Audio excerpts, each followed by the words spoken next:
Hello everyone, welcome to my YouTube channel. I am Sumita, and if you have just started learning machine learning, you have probably heard about the term supervised learning, unsupervised learning, and semi-supervised learning. They sound similar, but they work in very different ways. Here is the easiest way to remember them. Supervised learning learns from the labeled data, while unsupervised learning learns from unlabeled data. But then another questions come up in your mind. What exactly is labeled data and what is unlabeled data? And what is meant by semi-supervised learning? Okay, don't worry. By the end of this video, you will clearly understand all three approaches and know when to use each one. So let's get started with supervised learning. In supervised learning, we train a model using data that already contains the correct answer. This is called labeled data. Think of it like a student learning with a teacher. The teacher gives the student question along with the correct answers. Whenever the student makes a mistake, the teacher corrects it. Over time, the student learns the pattern and becomes better at answering new questions. Machine learning works in exactly the same way. The algorithm receives input data along with the expected output. It makes a prediction, compares it with the correct answer, calculates the error, and gradually improves itself. The goal is very simple. Learn the relationship between the input and output so that it can make accurate prediction for new and unseen data. For example, imagine you want to predict house prices. You provide the model with thousands of houses along with their actual selling prices. Each house includes the features such as size, location, number of bedroom, age of the house. The model learns how these features influence the price. Later, when you give a model about a completely new house, it can estimate its price with good accuracy. Now let's talk about the types of supervised learning. It is mainly divided into two categories. First one is classification.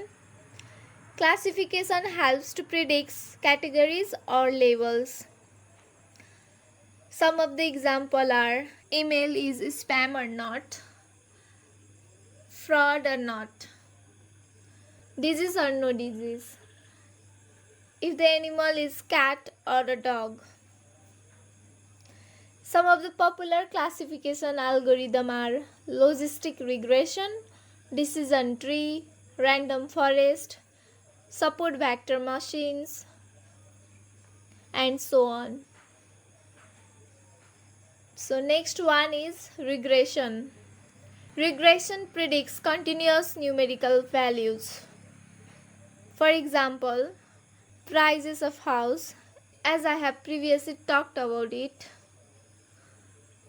Next one is temperature, sales forecasting, stock prices,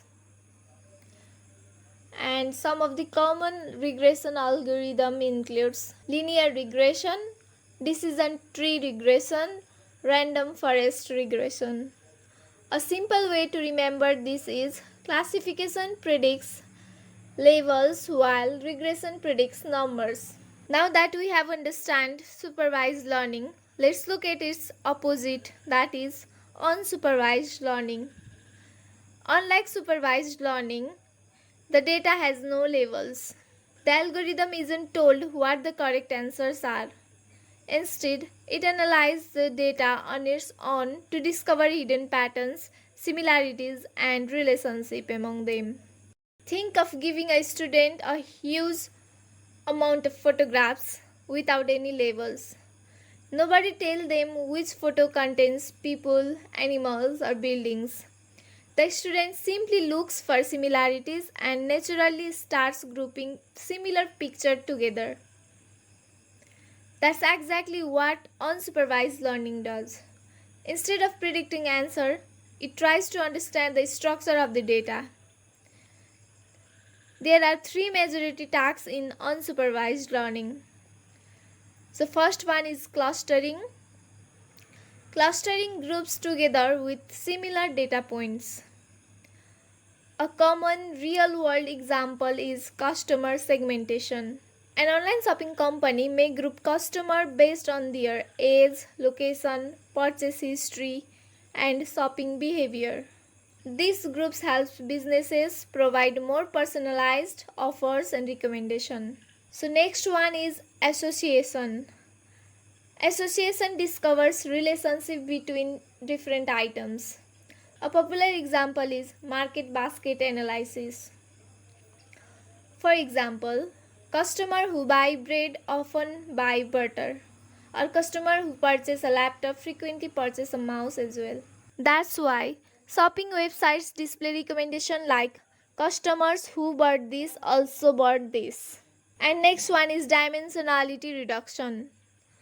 Sometimes datasets contains hundreds or even thousands of features, and not every feature is equally useful. Dimensionality reduction improves unnecessary information while preserving the important patterns. This makes machine learning models faster, simpler, and often more accurate. It is commonly used during data preprocessing. For example, autoencoder can remove noise from images while preserving important details. Now let's compare two approaches. Supervised learning uses labeled data, and the model always knows the correct answer during training, compares its prediction with the actual answer, and improves over time. That's why supervised learning generally produces more accurate prediction. However, collecting labeled data requires significant time, effort, and human expertise. Whereas unsupervised learning works differently. It uses unlabeled data, and instead of making prediction, it explores the data and discovers hidden patterns automatically. Here is an easy example. Imagine a music streaming app with millions of songs. A supervised learning model can predict whether you like a song because it has been trained on labeled data showing which songs users liked or disliked. And in the case of unsupervised learning, model does not know anyone's preference. Instead, it groups similar songs together based on its characteristics like genre, instruments, or listening patterns. Those groups can later be used to build playlists or recommend similar music. So the key difference is supervised learning predicts the outcome while unsupervised learning discovers hidden patterns and groups similar data together.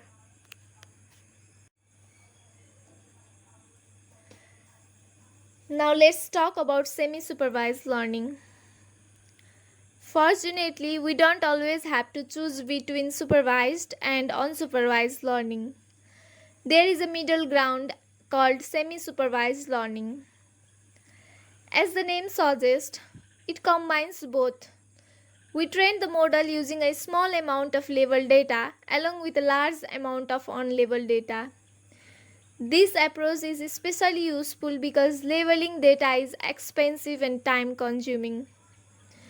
Imagine you have millions of medical images. Only a few thousands has been labeled by doctor because expert labeling requires time and expertise. The model first learns from those labeled examples and then uses that knowledge to understand the remaining unlabeled images. This greatly reduces manual efforts while still achieving high accuracy. Another example many people use every day is Google Photos. You identify a person in just a few pictures. After that, the system automatically recognizes the same person across hundreds or thousands of photos. that is semi-supervised learning. So, which approach should you use?